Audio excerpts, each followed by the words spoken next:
Inanunsyo na ang Pilipinas bilang susunod na host ng prestigyosong 3x3 basketball na Red Bull Half Court 2026 World Finals. Narito ang report ni Matchpoint, Mili Borja. Kumpirmado na ang pagiging host ng Pilipinas sa Red Bull Half Court 2026 World Finals, isang malaking global 3x3 basketball event na gaganapin sa susunod na taon. Sa kasalukuyan, hindi pa inilalabas ang kompletong detalye tungkol sa venue at official schedule.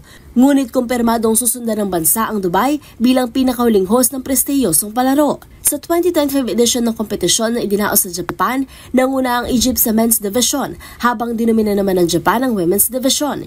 Kinatawa naman ng Uratex Dream at Tahoe Story ang Pilipinas sa nasabing torneo na patuloy na nagtataas ng presensya ng bansa sa international 3x3 scene. At yun ang mga latest updates sa mundo ng sports. Para sa MBC TV Network News, ito si Mili Borja ng DZRH TV, una sa Pilipinas, una sa Pilipino.